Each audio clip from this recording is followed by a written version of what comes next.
Queridos amigos, bom dia a todos aí, vários amigos queridos.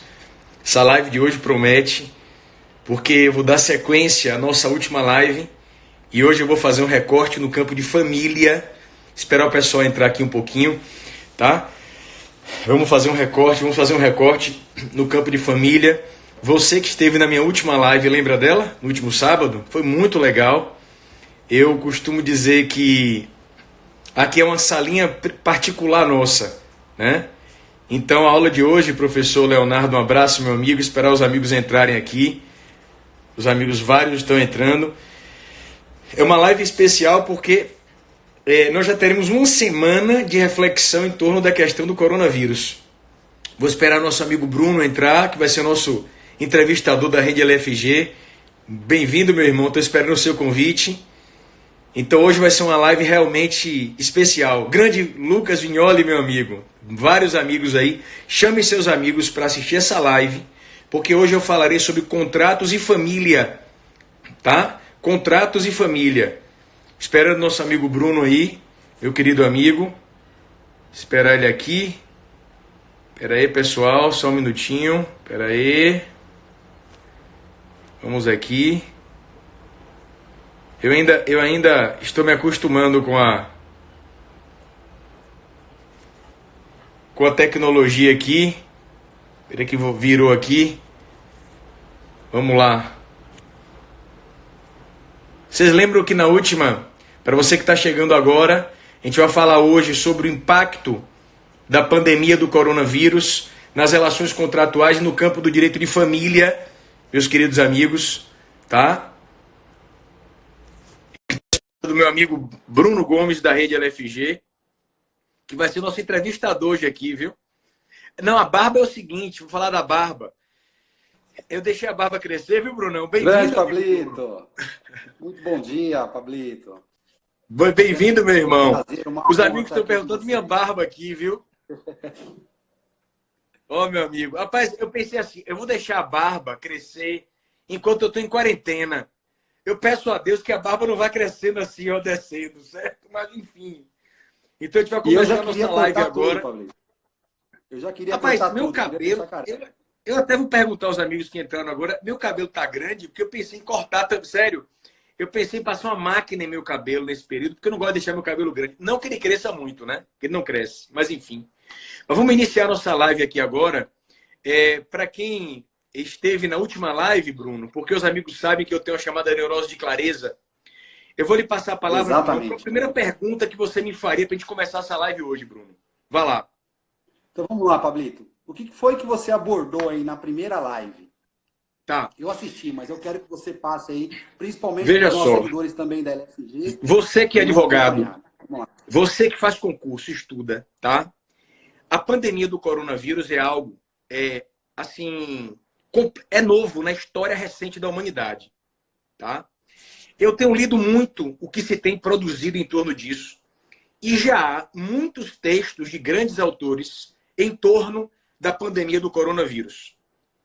Na nossa última live, eu fiz toda uma análise cuidadosa, mostrando aos nossos amigos aqui da live. Eles viram. Eu fui a autores como Álvaro Vilaça Azevedo, passei por Maria Helena Diniz, cheguei a Silvio Rodrigues. Teoricamente, eu não tenho nenhuma dúvida, teoricamente, de que a pandemia do coronavírus, atenção aqui, teoricamente pode ser enquadrado como um evento de força maior. Isso foi abordado na minha última live. Pablito, onde está no Código Civil o artigo que vai servir de base para mim, eu sou advogado, eu sou concursando. Onde é que está no Código Civil o artigo que dá base à força maior e ao caso fortuito? É o artigo 393. E na última live também, em respeito a quem não estava nela, eu estou revisando, tá? Eu disse o seguinte, que o legislador, quando tratou de caso fortuito e força maior, ele foi inteligente. Porque enquanto a doutrina fica se digladiando para tentar definir o que é caso fortuito e força maior, o legislador foi inteligente e não se meter nessa confusão. O legislador disse simplesmente que, caso fortuito ou de força maior, verifica-se no fato necessário cujos efeitos não é possível evitar ou impedir. Então, você que me escuta agora, você que é advogado, você que é aluno da faculdade, você que é concursando, se você for, na minha visão, fundamentar um raciocínio em torno da pandemia do coronavírus, em tese, a pandemia caracteriza-se como, eu não tenho dúvida, academicamente falando, como um evento de força maior. Tá? A base disso é o artigo 393 do Código Civil. Caso fortuito e força maior, excluem responsabilidade civil. Mas veja o ponto agora. Teoricamente, a pandemia do coronavírus, eu não tenho dúvida, hipótese de força maior, é um evento cujos efeitos são inevitáveis. É o conceito clássico de força maior, o conceito clássico de força maior. Agora, daí a você concluir que no caso concreto que você tem em mãos, no contrato que você tem em mãos, daí a você concluir que o seu cliente não tem nenhuma responsabilidade civil por conta da pandemia, vai uma distância. Porque uma coisa é você analisar teoricamente a pandemia do coronavírus. É um evento de força maior. Agora, projetar isso no caso concreto requer muito cuidado e cautela. Tá claro, Guilherme? Sensacional, Pablito. Muito claro, Pablito, muito claro. E aí vamos aproveitar, então, você pode falar um pouquinho sobre os impactos nas relações contratuais? Pronto. Impacto das relações contratuais, tá? Antes de falar nisso, você que esteve na minha última live, você lembra que eu disse que eu esqueci o aniversário de casamento de minha esposa? Lembra disso que eu contei aqui? Mas graças a Deus ela já me perdoou. 19 de janeiro, certo? né, Pablito? 19 de janeiro. 19 Nunca mais de eu janeiro. esqueço na minha vida. Eu contei na minha primeira live, certo? E eu ganhei um Lego. Lembra do Lego? A quarentena permite primeiro, eu estou trabalhando muito. Vocês viram, eu postei no Instagram o resultado da minha unidade judicial, graças a Deus, em respeito aos advogados, tá? Os alvarás, até anteontem, eu assinei todos, porque eu sei da importância para o advogado do alvará, a importância para a parte, mas estar em casa tem as suas vantagens. O Lego tem, sei lá, mais de 1000 peças, eu montei quase todo já. Olha, tá lindo, hein? Mas, enfim, o impacto da pandemia do coronavírus nas relações contratuais. Veja só. Primeiro, Pablito, a pandemia do coronavírus, você colocou bem que é uma hipótese, uma situação de força maior, tá? E geralmente eu estudo na faculdade a força maior e o caso fortuito como causas que excluem responsabilidade civil. Ok, tá? Ô, professor, como a pandemia do coronavírus é uma hipótese de força maior, eu posso concluir, então, agora, que todos os contratos que, de alguma maneira, sofram influência da pandemia são contratos que perdem os seus efeitos? O devedor não deve mais pagar a obrigação? Não é assim. Meus amigos do coração, é muito importante que nós tenhamos bom senso. É muito importante que se compreenda o seguinte: a pandemia do coronavírus é algo novo. As pessoas não tinham ideia do que estava acontecendo. E agora, nós juristas, eu, você, todos nós, estamos raciocinando a pandemia dentro das relações dos contratos. Então, a primeira observação que eu faço é a seguinte, e eu tenho lido muita coisa em torno disso, grandes autores escrevendo, etc. É importante que você que é advogado, você que é concursando, você é aluno, você tenha bom senso. Você não pode imaginar que, por conta da pandemia do coronavírus, automaticamente eu já não pago mais escola, não pago mais telefonia móvel, não pago... Não é assim, calma, não é assim. Nós iniciamos agora um período de quarentena de 15, 20 dias. Então, qualquer raciocínio no campo da relação do contrato pressupõe o bom senso. Agora, eu vou lhes ensinar alguns instrumentos que podem sim ser usados à luz dessa perspectiva da pandemia do coronavírus. Por exemplo, um exemplo, inclusive, que eu dei na primeira live. Vou relembrar vocês. Imagine um contrato de turismo. Inclusive, poderia estar acontecendo comigo. Porque, como eu disse a vocês na outra live, como forma de tentar compensar, a palavra não é compensar, né? Meu esquecimento no aniversário de casamento, minha esposa está lá dentro. Eu fiz uma viagem com minha esposa, né? para uma praia em Pernambuco. Não foi uma viagem romântica porque as meninas foram, né? E, na verdade, eu levei minha sogra também. Então, realmente, não foi viagem romântica. Agora, imagine, se houvesse celebrado o contrato de turismo com a agência de viagens para esta semana próxima, agora em abril. Eu não poderia embarcar. Por quê, Pablito? Por conta do confinamento, né? Em várias cidades. Em minha cidade, a prefeitura decretou um confinamento, né? Um confinamento social pela situação da pandemia. Mas como é que ficaria o contrato que eu celebrei com a agência de turismo? Eu celebrei um contrato, dividi em 5 prestações. O que eu faço agora? Veja só.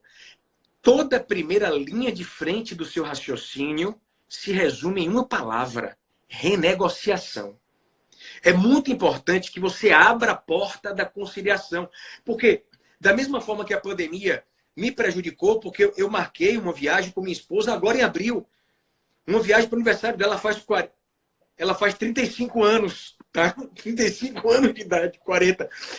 E agora, da mesma forma que a pandemia me prejudica também a agência de turismo. Então, veja, a pandemia do coronavírus, Pablito deixou claro para mim, neurose de clareza, teoricamente, é um evento de força maior. A força maior é estudada como causa que exclui responsabilidade civil. Todavia, data vênia, não é correto dizer que não tenha reflexo no campo contratual. Claro que pode ter. Desde Orlando Gomes, que se fala na possibilidade do inadimplemento fortuito da obrigação. Veja, eu celebrei o contrato com a agência de turismo, dividi em 5 parcelas, já paguei a primeira. Por conta da pandemia, não posso viajar na próxima semana. Ora, esse evento pandemia, que Pablito me explicou bem, com neurose de clareza, força maior, repercute no campo contratual. O que pode estar acontecendo num caso como esse? Imagine que eu não haja pago parcela nenhuma, tá? Ou paguei a primeira. Uma primeira linha de raciocínio, você que é advogado, você que é aluno, preste atenção, é você aplicar a chamada teoria, uma teoria inglesa, a teoria do Anticipated Breach of Contract. Traduzindo, a teoria da quebra antecipada do contrato por causa não culposa. Então você pode argumentar com a agência de turismo que, embora você haja celebrado o contrato, embora o contrato tenha força obrigatória, ok, como regra geral, pacta sunt servanda, este evento superveniente de força maior operou uma quebra antecipada do contrato, Anticipated Breach of Contract, por fato não imputável ao devedor. E você pode, então, justificar a resolução do contrato e reclamar o dinheiro de volta. Tá? Essa é uma linha. Mas veja, Bruno, eu não tenho dúvidas. Várias ideias estão sendo desenvolvidas. Falo agora como magistrado, tá? Porque eu, como juiz, e você que é advogado, é o primeiro juiz da causa.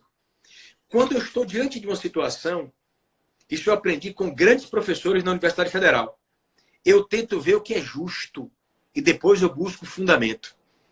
Então, muitas vezes, numa situação como essa em que você celebrou o contrato, tá? Vamos imaginar agora um contrato de locação, shopping center. Eu faço parte de um grupo, colegas de faculdade, um amigo meu, cujo nome aqui não vou dizer, o pai dele tem uma loja, fato verídico, presta atenção, tem uma loja num shopping conhecido aqui de Salvador, loja de calçados infantis. Esse amigo meu mandou uma mensagem visivelmente preocupado, se não desesperado, não para mim, para o grupo. Amigos, eu preciso de uma ajuda. Meu pai tem um contrato de locação com o shopping center.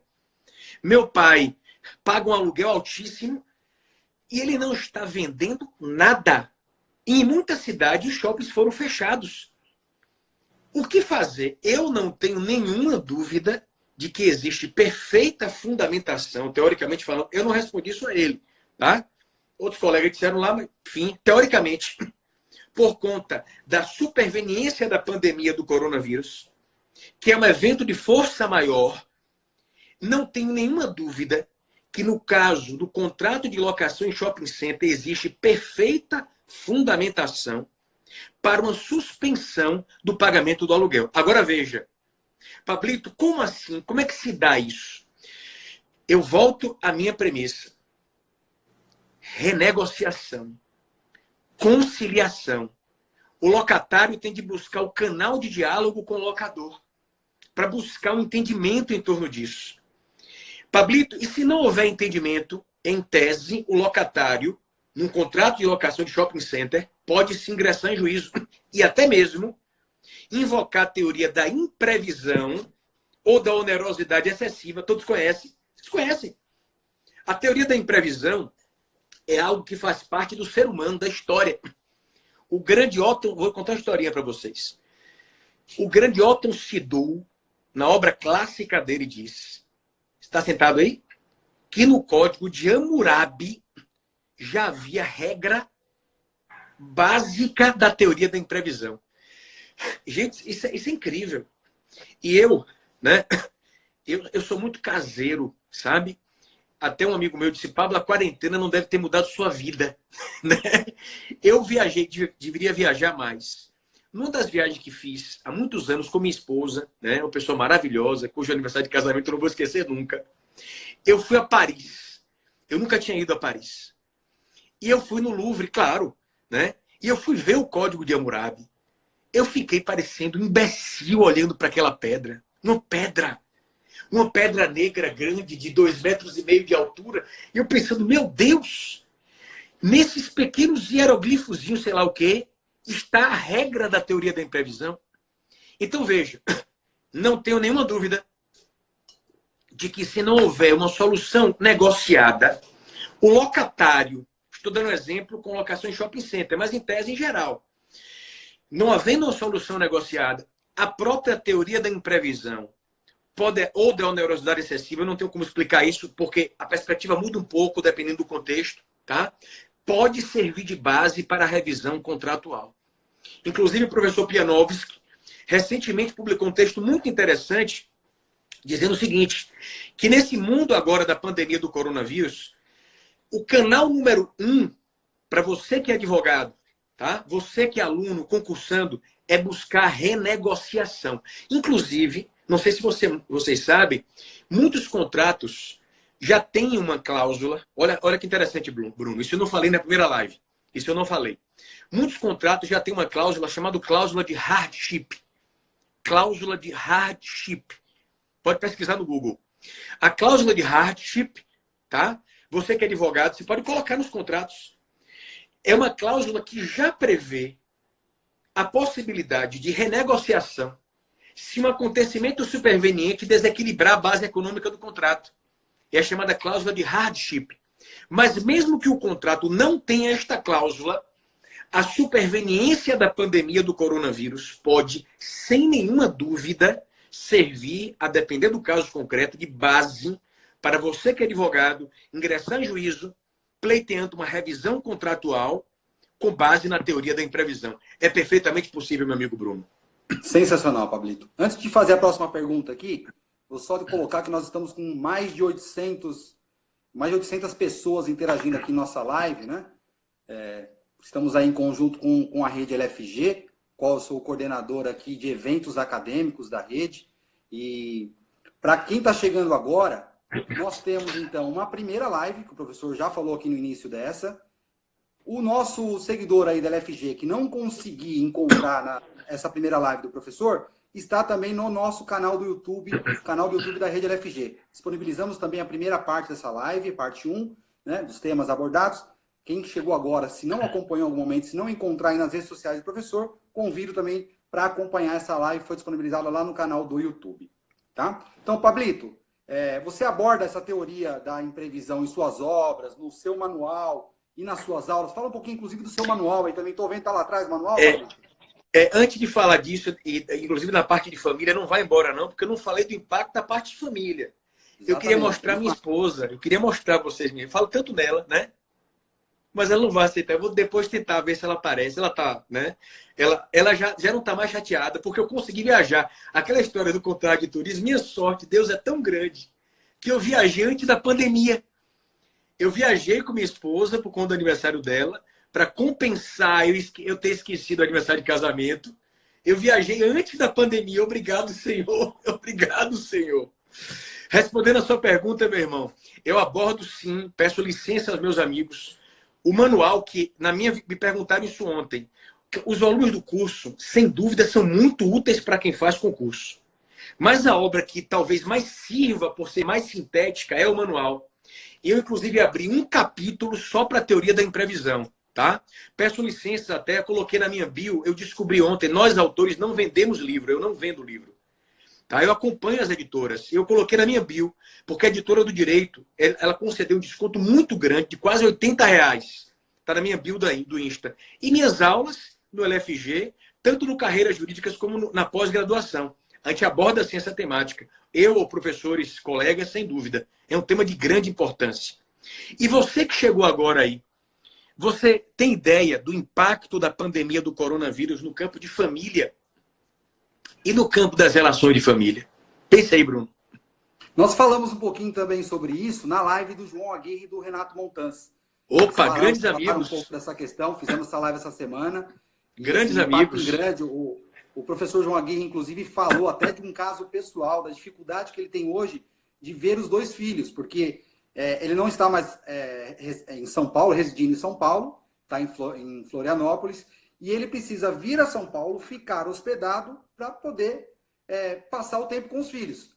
Com essa pandemia, os hotéis pararam. Com isso, ele não consegue se hospedar para poder passar aquele período com os filhos. Então, vamos o problema da guarda compartilhada. Começa por aí também, né, professor? Antes de responder a pergunta, fiquem aí. Eu vou tentar ver se minha esposa aparece. Espera aí, viu? Esperem um minuto. Espera aí. Mãe, bote sua cabeça aqui, por favor. Aparece aqui só com a cabeça sem saia. Por favor.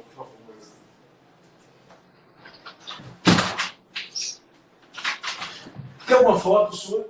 Tem uma foto sua rápido, por favor. Então não se esqueça, nós temos lá a primeira parte dessa live.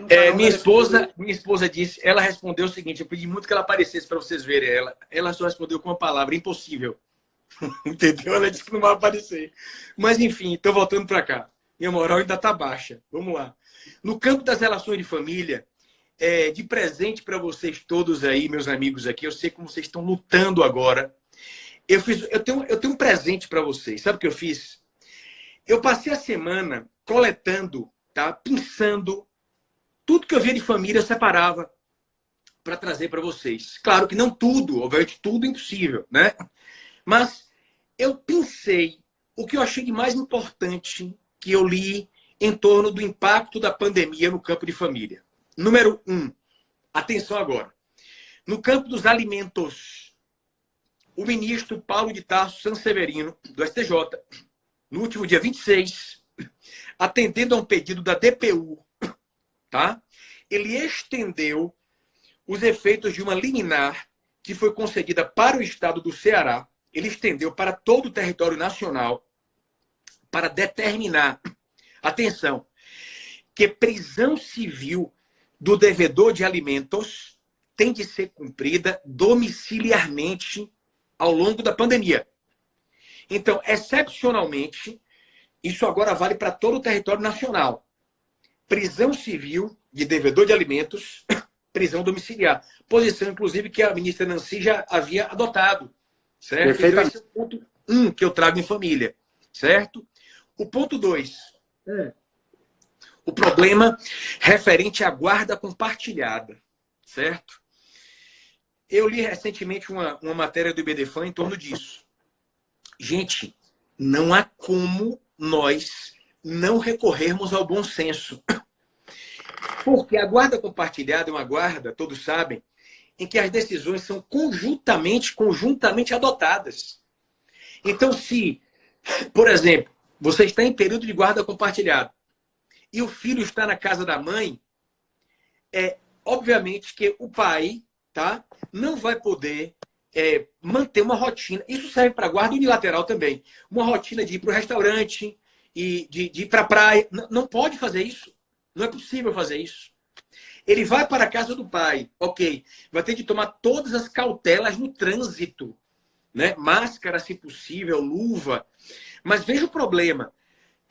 A definição do dia a dia da guarda compartilhada na pandemia do coronavírus não tem uma ambiência de normalidade. E aí o que tem acontecido? O que pode acontecer? Havendo divergência, o juiz será chamado a decidir. E veja só. Ricardo Calderon, grande especialista em família, ele publicou recentemente um texto.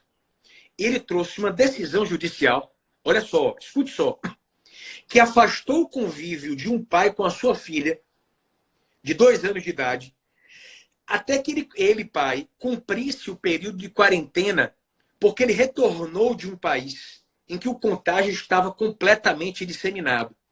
A mãe recorreu ao judiciário e obteve uma decisão favorável, determinando que o pai só retomasse o convívio com a filha após terminar o período de quarentena.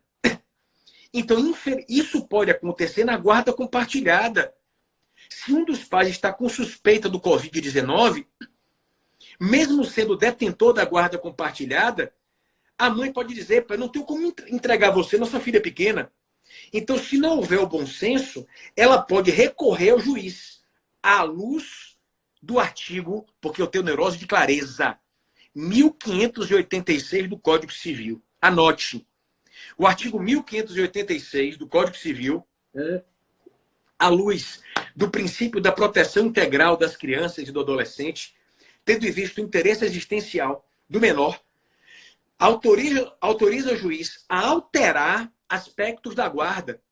Então, mesmo havendo guarda compartilhada ou qualquer outra modalidade, repito, se, por exemplo, a mãe ou o pai, viu? Tanto faz, perceber, vamos imaginar, eu tenho uma guarda compartilhada das minhas filhas pequenas com minha esposa.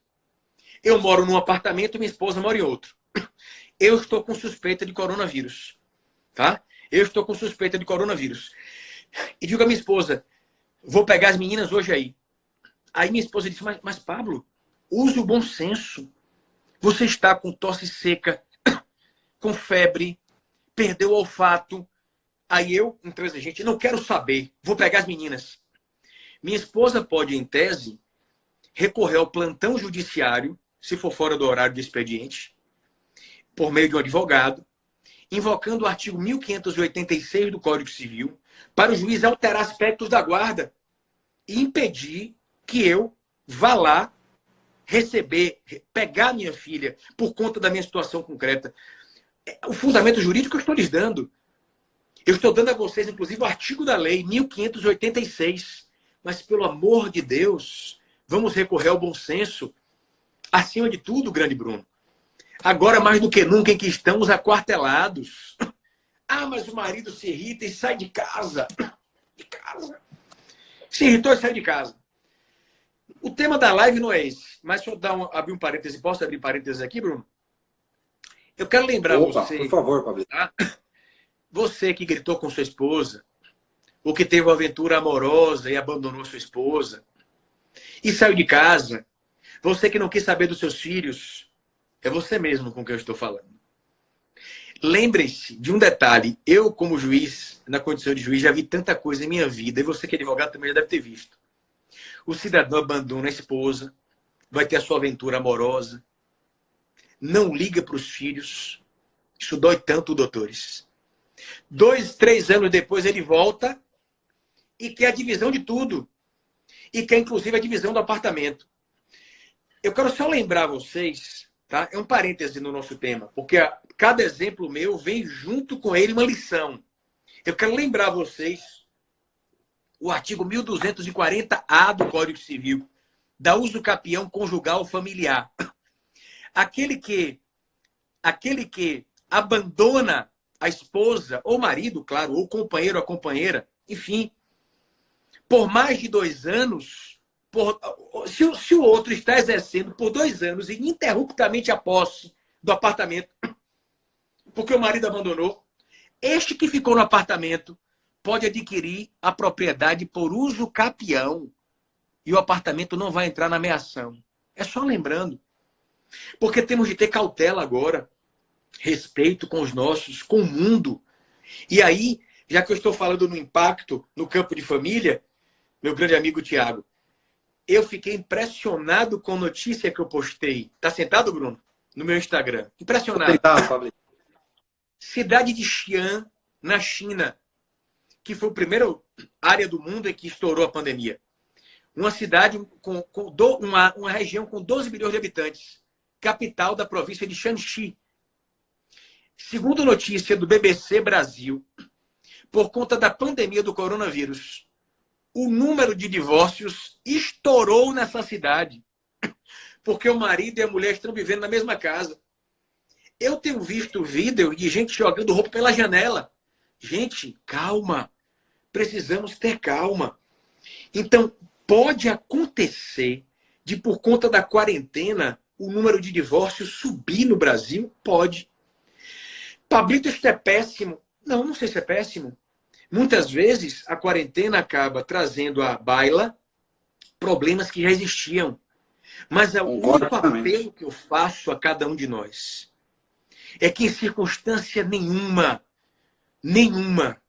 você toque num fio de cabelo de sua mulher. Porque a violência doméstica é um dos atos mais baixos e ignominiosos da humanidade. A violência doméstica marca o grau de involução de uma sociedade. Então, eu não sei ainda matematicamente o resultado da pandemia em números de divórcio. Mas o fato é que temos de viver com equilíbrio. E repito, você que exerce guarda, seja ela unilateral ou compartilhada, se você desconfia que o seu ex-marido ou ex-esposa, ou ex-companheiro ou ex-companheira está com sintomas da pandemia e ele insiste em pegar o seu filho em sua casa, você pode, em tese, barrar isso procurando o auxílio de um advogado à luz do artigo 1586, porque o juiz pode alterar aspectos da guarda à luz do caso concreto. Mas veja, não utilize, todavia, esse artigo de forma dolosa. Porque há pessoas que, por conta da raiva que tem do ex-marido, da raiva que tem da ex-esposa, essas pessoas podem falsamente dizer: não vou lhe entregar nosso filho porque você está com suspeita de gripe. Não, calma. É preciso que haja um relatório médico, um documento supedaneando esse raciocínio. Porque você pode ter certeza, quem usa o processo de família para agredir o outro está, em verdade, sem saber, destruindo a alma do seu próprio filho. Muito bem, Pablito. Muito bem colocado. Adoramos a sua neurose de clareza. Isso traz assuntos aí do nosso dia a dia, com a sua visão aí excelente. Eu acho que está agregando muito aí para a nossa comunidade jurídica e para a sociedade do modo geral, né? São temas super importantes que hoje estão muito em evidência, porque acho que nunca na história a família esteve tão presente, tão junta, né? E essa união da família, hoje, por exemplo, aqui em casa, eu e minha esposa dividimos um espaço para o trabalho home office, né? Os nossos trabalhos hoje nos permitem trabalhar de casa, mas de fato nós trouxemos a família para dentro do lar, mais do que nunca, né? E a responsabilidade da escola, da educação dos filhos também foi transferida integralmente para dentro dos lares. Escola, você falou escola, né? A questão das mensalidades da escola. Ontem, o meu amigo Robertinho Figueiredo dizia numa live que em determinado estado da federação aprovaram uma lei impondo um desconto de tantos por cento à mensalidade escolar e que, na verdade, gera uma crítica em termos de competência legislativa, porque essa matéria, em tese, é uma matéria a ser discutida em nível federal, mas, ao mesmo tempo, Pablito, como é que fica a mensalidade do meu filho que eu pago, né? É preciso que a gente tenha calma, porque estamos há menos de um mês em confinamento. A escola das minhas filhas, por exemplo, criou um canal para virtualmente, claro que não é a mesma coisa da escola em si, mas minhas filhas estão tendo aulas virtuais. Eu estou tendo de, claro, aplicar as lições, etc. E a escola já avisou que no próximo mês a mensalidade vem reduzida. Quer dizer, por conta de não haver a refeição na escola, etc. Então, no caso da mensalidade escolar, aplica-se o mesmo raciocínio que eu coloquei antes, o caminho do diálogo, da renegociação, porque as escolas que têm condição de continuar prestando serviço de forma virtual, ainda que não seja de forma perfeita, mas estão prestando com qualidade. Outras não têm condição. Nesse caso, obviamente, se a quarentena se prolonga, a mensalidade tem de ser revista à luz do que eu ensinei antes. A própria teoria da imprevisão ou da onerosidade excessiva fundamentaria essa revisão. Veja como essa live foi importante. Eu fui ensinando a vocês o caminho do raciocínio no processo ou na questão prática do concurso. Sensacional, Pablito. Pablito, e você acha que com tudo isso que está acontecendo, que é algo que nunca foi visto aí na história, né, da humanidade, tem um lado bom de tudo isso que a gente está vendo? Qual que é a sua visão? Eu entendo que sim, mas eu gostaria de ouvi-lo aí com a sua neurose de clareza, Pablito. Meu amigo, eu vou encerrar a live com essa resposta. Senão falamos quase 40 minutos, veja como passou, quanta informação importante eu dei hoje aqui, doutores. Quanta informação importante. Que honra para mim, viu, Pablito? Que honra pra... honra é minha. Com certeza para todos os nossos seguidores aí. Veja só. Um dos momentos mais difíceis em minha vida foi quando eu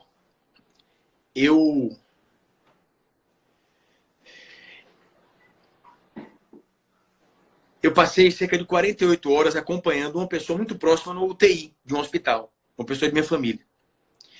E naquele dia em que eu fui naquela UTI, houve um momento em que eu estava na UTI, acompanhando esse parente meu, eu estava sofrendo demais. Eu tive uma vontade imensa de chorar no chão da UTI. Cair no chão e começar a chorar. Só que eu pensei assim, se eu chorar aqui, não vai adiantar nada.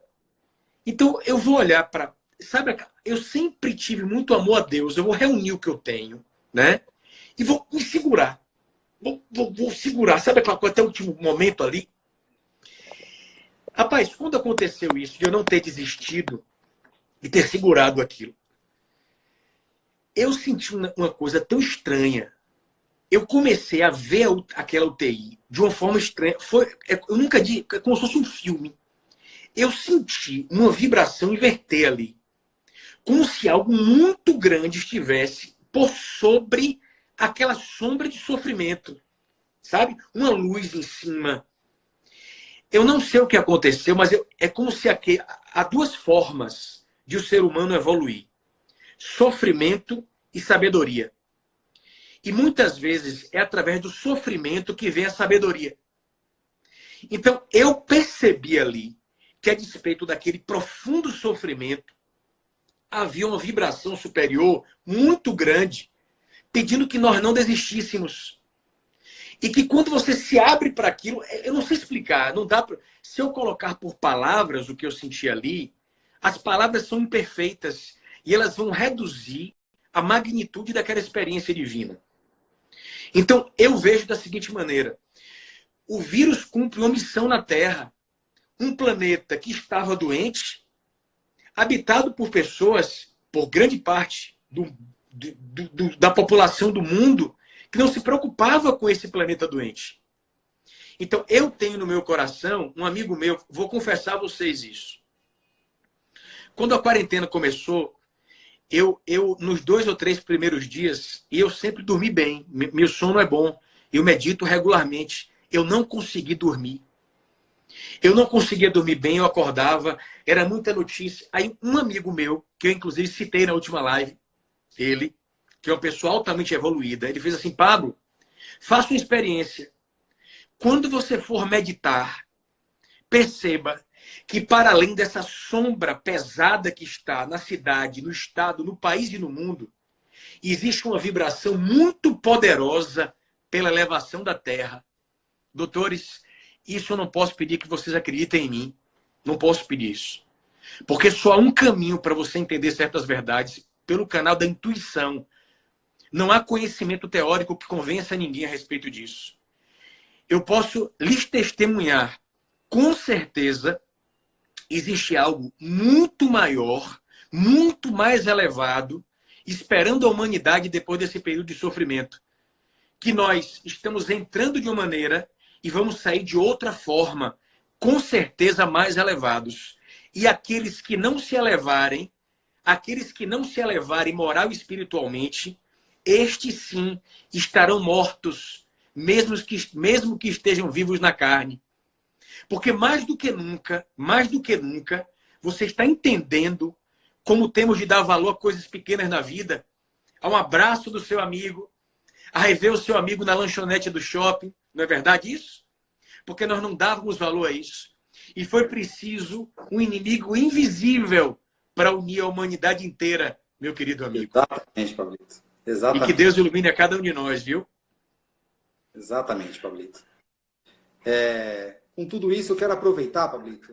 Eu tenho um sentimento em minha vida que eu carrego comigo, que é de gratidão.